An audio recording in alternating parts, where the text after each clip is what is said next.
नमस्कार. दादा गेले. सर्वसामान्य माणूस पोरका झाला. तो अजूनही धक्क्यातून सावरलेला नाही.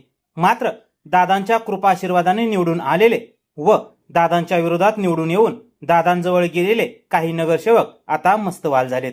कोणी कर्मचाऱ्यांना शिवीगाळ करतंय, कोणी दमदाटी करतंय, तर कोणी श्रद्धांजलीसाठी ठेवलेल्या दादांच्या फोटोसमोर राक्षसी हास्याची आठवण यावी असे कृत्य करतंय. एका बाजूला स्वर्गीय अजितदादा पवार यांनी मंजूर करून ठेवलेल्या विकास कामांचं श्रेय लाटण्यासाठी उद्घाटनाचा कलगीतुरा रंगतोय. काही जण तर समाज माध्यमातून पोस्ट व्हायरल करून स्वतःची पाठ थापटून घेताना दिसत आहेत. तर दुसऱ्या बाजूला नगरपंचायत कारभारात लोडबोड करणाऱ्या नवऱ्यांची हिंमत एवढी वाढली आहे की नगरपंचायतीच्या कर्मचाऱ्यांना शिवीगाळ दमदाटी करण्यापर्यंत त्यांची मजल गेली आहे. एका बाजूला हे सर्व होत असताना आता प्रभाग क्रमांक 16 मधून एक विचित्र चित्र समोर आलंय. या ठिकाणी स्वर्गीय अजितदादा पवार यांच्या आकस्मिक निधनाला 2 महिने पूर्ण झाल्याच्या पार्श्वभूमीवर स्वच्छता मोहिमेचे आयोजन करण्यात आले होते. यावेळी स्वर्गीय अजितदादा पवार यांच्या प्रतिमेला पुष्पहार अर्पण करून भावपूर्ण श्रद्धांजली देखील अर्पण करण्यात आली.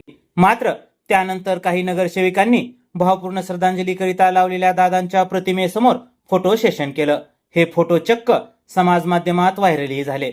चमकोगिरी करण्यासाठी करण्यात आलेल्या फोटो सेशनमध्ये चक्क महिला नगरसेविका दिलखुलास हसून दात दाखवत असल्याचं निदर्शनास आलंय. अरे, आपलं पद काय, आपण करतोय काय, आपण काय वागतोय याचं भान यांना नसावं, यापेक्षा मोठी शोकांतिका काय. अरे, ज्या नेत्याने आपल्याला काडीची किंमत नसताना संधी दिली, ज्या नेत्याच्या जीवावर आपण निवडून आलात, त्या नेत्याचा मान सन्मान करण्याऐवजी, त्या नेत्याचा आदर्श पुढे घेऊन जाण्याऐवजी, त्या लोकनेत्याच्या श्रद्धांजलीसाठी लावलेल्या फोटोसमोर आपण दिलखुलासपणे दात काढता, एवढी आपली वैचारिक पातळी ढासळली, ही खूप मोठी शोकांतिका आहे.